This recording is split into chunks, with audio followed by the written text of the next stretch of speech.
Mayor? Yeah. What's the status on the Christmas bonus? Was that handed out? Yeah, I brought it to your house. Okay.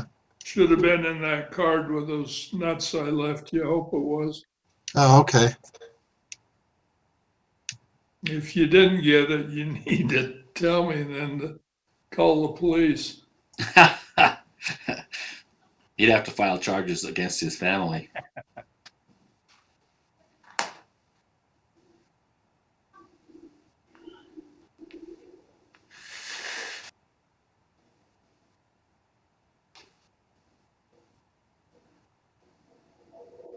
Hope he got it.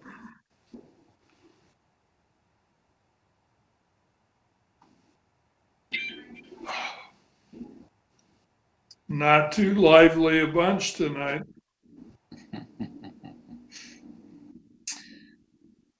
Would you like a song? Sure. Go ahead, Steve. Okay, go ahead. I never heard that one before. That's pretty good.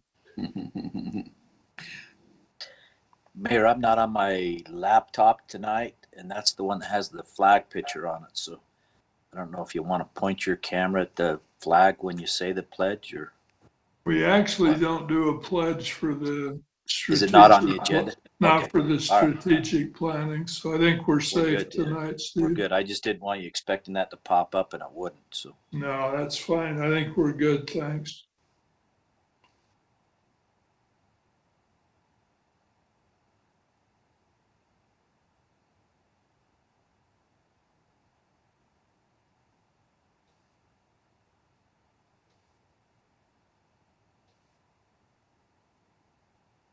Tick, tick, tick. Is Braden out of town? Not that I'm aware of. He was, but he came back. He actually went to Florida. I know, lucky Braden. Yep. Hello, Chief. Now, How are you? Good, how are you? I don't know. I had my second vaccination today, and I'm starting to wonder if feeling some effects of it. Yeah, I did at 1:45. I got the same issue. I've heard that second dose is a little bit more potent, and I don't know why, but more people seem to be complaining about that one than the first. They warned us that would happen. Yeah. Well, the first one was pretty easy.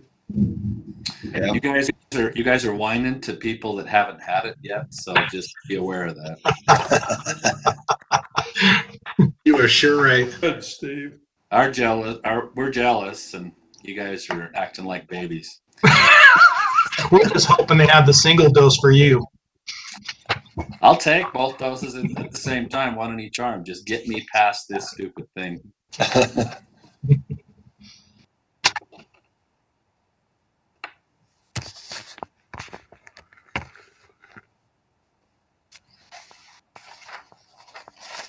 There's Counselor Mitchell. Good evening. Hey, Braden, how was Florida? Oh, it was so nice. So did you fly or did you drive? We flew. I figured you did. That's a long ways. Yeah, it's a long ways to fly even. Don't you wish you could have gotten the vaccination before you left? Yeah, I had one of them, but I get my next one next week. So. Oh, how did you luck out? What are you talking? I'm front lines, dude. Oh, that's true. Good point. That's it. I'm going to see what I can do. Yeah, see what you can do. That's a great idea. How about Counselor Arnold? Do we have him? See his name there if I don't see his face. You see his name? There's that smiling face.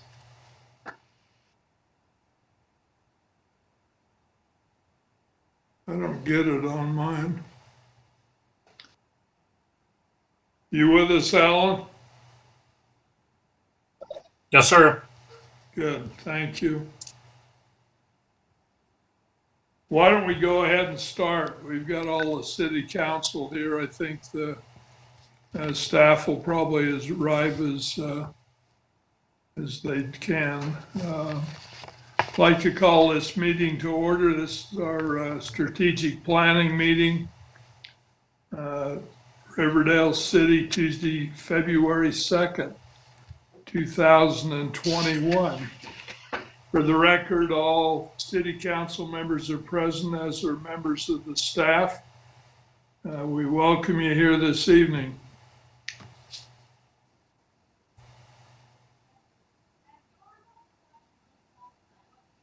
I'd like to first turn the time to Bill Kobe for our session objectives as per the agenda. Thank you, Mayor. Cody and I are really going to kind of tag team on a lot of this agenda today. And I have worked closely with Cody and with the other department heads to look at some of these ideas and concepts that we're going to be discussing tonight. Obviously, the main thing is the budget, but the budget reflects, and I've said this before, and I'll say it again, but the budget reflects our funding priorities. And as we look to what is important to us as a city, where we're going as a city, and what we want to do with our funds, this is the time to really get those plans down in stone, as it were, and try to figure out how to best utilize and most efficiently utilize the funds that we've received. Just for my own sake, I wanted to say that these are conversations that we don't have lightly. In talking with Cody and with other department heads, these funds are sacred to us. This represents a sacrifice on the part of our citizens and our residents and the people who come and work and live and play here in Riverdale. And we feel like it's important to make sure that these funds are used in the highest and best way possible. And that's reflected by not only the way that we spend and use and train and work, but it's also reflected in the things that we buy and the things that we don't buy, the efficiencies that we look for on a day in and day out basis. And so I just wanted to make sure that was clear in your minds. The staff is very grateful and humbled at the opportunity that we have to work for and with the citizens and residents of Riverdale. And this is a conversation that we take very seriously. And so we're grateful that we're here to be able to be a part of this. Cody and I went over these benchmark measures, these 7 key benchmark measures. And part of me wanted to say, you know what, I'm not sure how relevant these are to us anymore. But I left them in here at least as a beginning of a conversation point so that we can talk about where we have been and where we're going and where we want to go with this. So if we could start on benchmark number 1, it talks about this survey. And Cody, correct me if I'm wrong, but it's been several years since we've actually performed this survey. Is that correct? That is correct. Okay, so this 92% is just kind of a placeholder. I guess it represents the last year we actually did a survey. Part of the issue with having a survey is that we want responses to the survey that are reflective of the residents that are here. And that sounds like a funny statement because of course you would, but the problem is that if you had a survey online, for example, you would only get people that would go online and fill out a survey. If you send one out in the mail, and I know from my time working at a call center and a direct mail catalog service place, you're lucky to get a 5% return on any kind of a mail out survey or questionnaire or catalog or advertisement. So that's money that's maybe not well or efficiently spent. We could send out something in the newsletter and get responses that way. But again, you're looking at self-select, and we want to make sure that our sample size is large and also, more importantly, representative of the residents that live here. So I know that that's been a little bit of a barrier from continuing doing the surveys in the past. And I wanted to get your thoughts on this. If you think this is still a valuable thing, should we look to new technologies and new ways to implement this kind of thing? Or should we just eliminate the benchmark altogether and just say, good enough is good enough, and they're happy with us because they keep sending us back to represent them as the city council? There's all kinds of ways we can look at a measure of everybody's happy with the way things are going in Riverdale. And I just want your thoughts on this and where you wanted to go with that.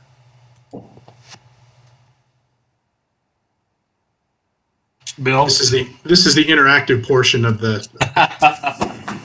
Bill, I think one of the things that we should look at or could look at is just with today's technology and everything, almost do something on the website where people can go in and sad to say, but it's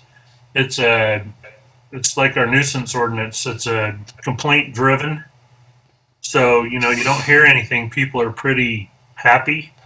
Yeah. So if there's a way to do comments, good and bad, that's a kind of a live stream, ongoing issue, kind of see a trend of what we see with the problems. I think that might be one way that we could look at that. Okay. Comment there. America First in its survey process found that with the approach like that, Alan, you primarily get complaints, and so it drastically lowers the score because the positive comments don't ever feel motivated. So you got to kind of do both things. Maybe as for example, the water bill, we send out a turnaround card randomly to a segment of population or something like that to try to get a fair sample of comments rather than a bias. And not that you're saying we want biased, Alan. I know what you're trying to do here, but I think that'll just end up with a lot of negatives.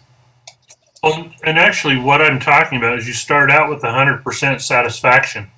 So you are going to get your complaints, but your complaints take you from 100% down to whatever your percentage is, as opposed to saying that the percentage that's brought in happy, the percentage that's brought in with a complaint, you're going to get a false negative. But if you start out with the 100% positive, and those are the people that aren't going to call in, they're just happy with things that are going. But still take comments, good as well. So America First uses what's called a net promoter score. So it's your positives minus your negatives.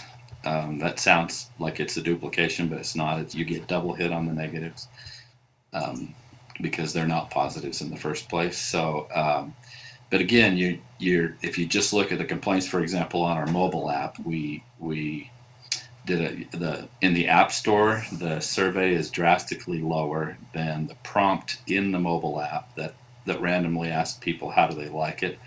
Then we get a tremendous rating from users. But if you just wait for the App Store, most people just come in to complain.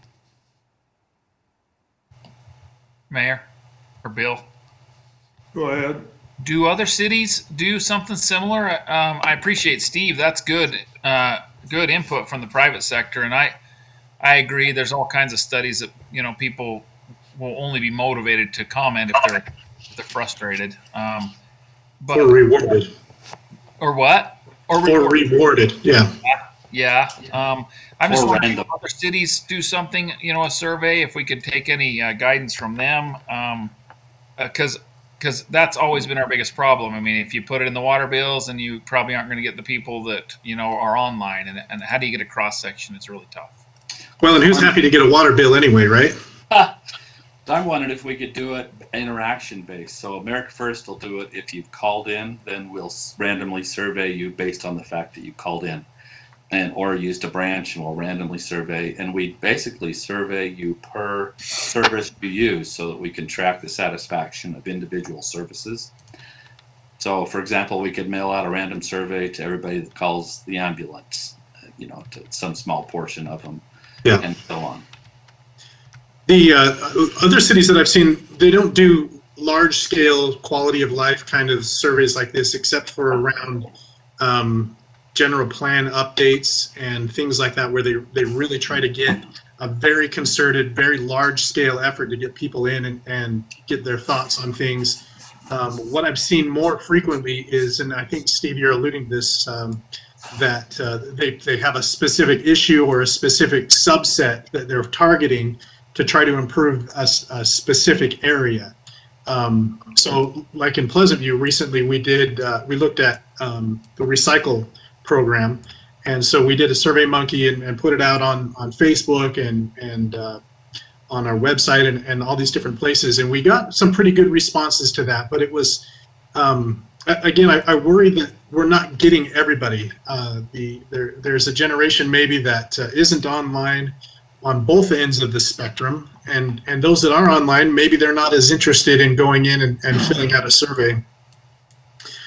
We got about 1,000 responses though, and I feel like that was pretty good in the month that we had the thing opened. And so those are the kinds of things.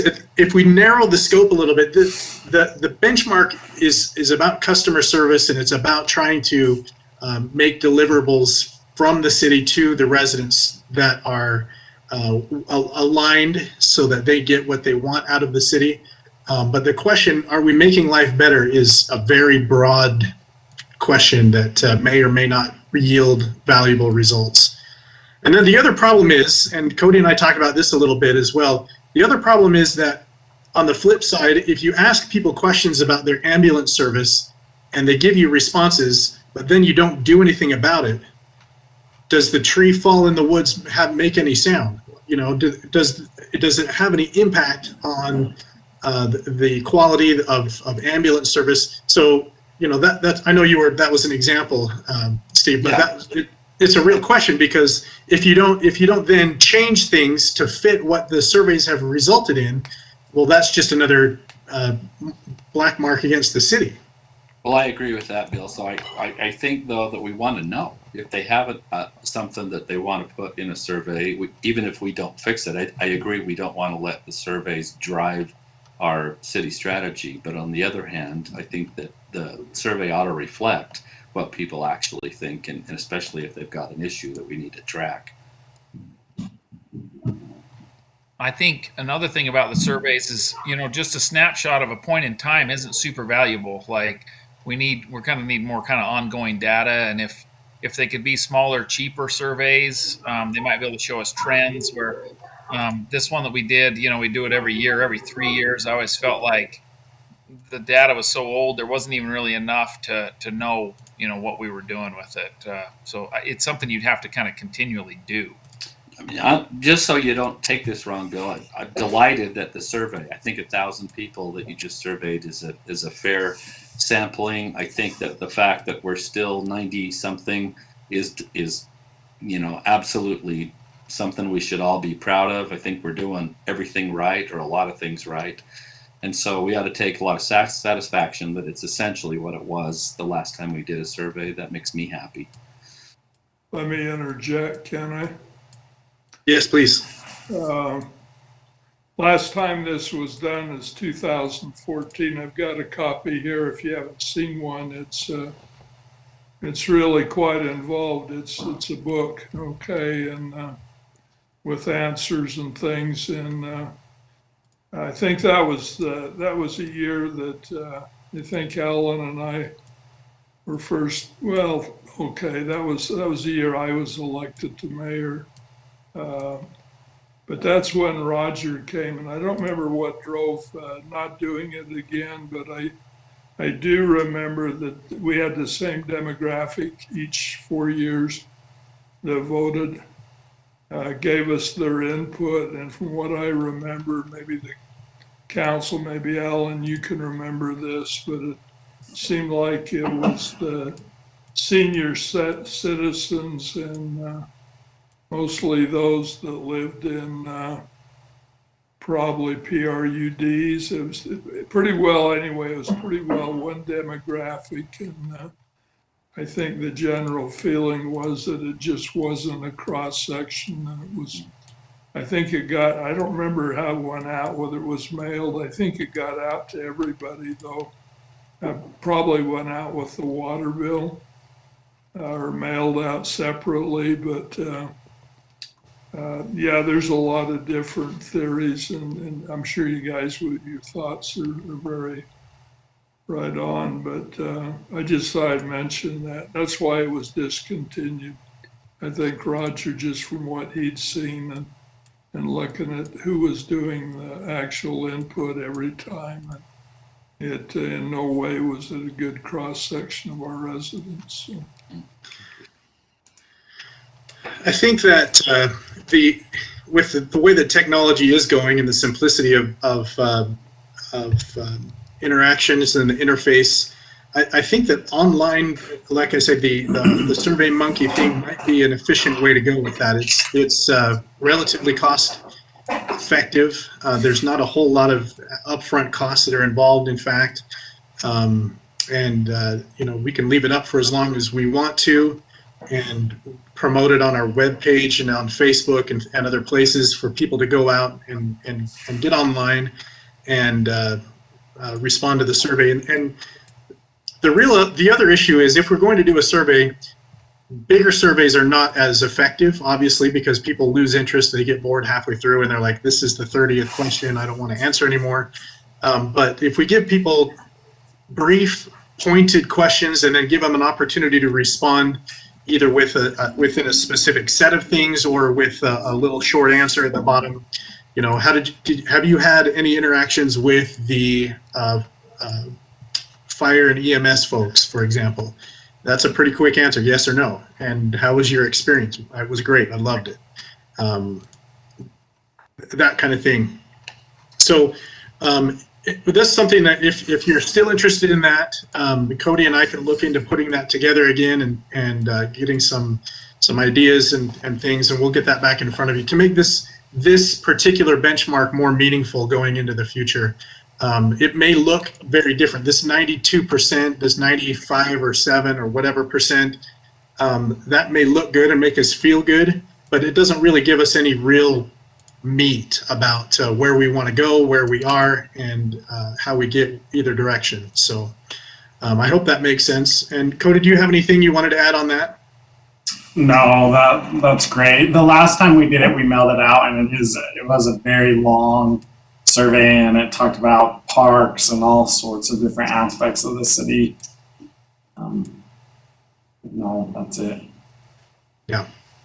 Okay. Yeah, we'll work on something, and we'll work with you on it. We'll go over the questions with you and make sure that you're happy with the direction that we're headed with the thing before we put it out on the street, just so that you guys make sure that you're pleased with that direction and how we're going with that. Because I agree, in a very large and general sense, I agree that if we don't check in with our folks, we'll never know how we're doing and if there are ways for us to improve. And listening to people complain all the time is sometimes useful, but it's not helpful all the time, because there's sometimes not anything we can do about a stop sign or people speeding or things like that. They're just, people are going to speed. Yeah. So, Bill? Yes. I agree with what the mayor said. I remember exactly what he said. When the survey came in, it was so skewed towards an elderly population, and just based on the return that came through. I think one of the things that, if you're going to do this, take a look at that 2014 one, because I agree with what you said as well. I don't know if this is a driving document, because people aren't thinking about where the city should go. When you start saying, where do you think the city should go? They start saying, well, you know what, I'd like another park, or I'd like, the activists start talking about recycling or something, and they're like, well, we have recycling. And, so taking a look at that 2014 survey to see where we were then, and if that took us anywhere, to see if it's worth the money. I mean, I'd rather spend that money, whatever it is, in, upgrading something, or, equipment or something. Absolutely. And we're not going to spend a whole lot of money on this, which is we want to keep as a secret. It's going to look awesome and be out there in front of everybody, but we can do that relatively inexpensively. I think a SurveyMonkey subscription costs, I don't know, a couple $100 a year or whatever. So it's if you feel like that's important, and I would agree that it is, that's something that we can look into and pursue a little bit further. So. Any other thoughts on that? I've got just, excuse me, one or two. I know we put a couple of things online. One was where people could do a complaint. I don't remember exactly what it was called. I don't know who gets them, if they get them. Some years ago, I don't know how many years ago, but there's a tab on there to ask the mayor. I put that on so people could ask me about any concerns or questions that they might have. Initially I got a couple, okay? At least one of them was from somebody I knew. But I haven't had a question asked me for, I don't know, years wise. Okay, it's been a long time, so. I think people are reasonably happy. If they're not, usually they'll get it on Facebook. It usually pops up there, but Yeah. It'd be nice to have a good reading, and I think where you're the city administrator, I think if you feel there's a need to get a look at the services your folks are providing, you actually manage them. And if you feel you need there, I would suggest that you work with your staff and come up with something and you get feedback. I know those of you who've been out knocking on doors campaigning, you'll find out there pretty well the temperature of the city, how they feel. And I know what I've found. When I've been out knocking on doors, people are pretty happy. There's one or two issues. I think they wanted recycling at one time. I think the biggest concern is code enforcement. There's the lack thereof as far as people's yards not being taken care of. But overall, people pretty well like living in Riverdale. I very seldom get a complaint. I get phone calls occasionally, and that's part of what I do.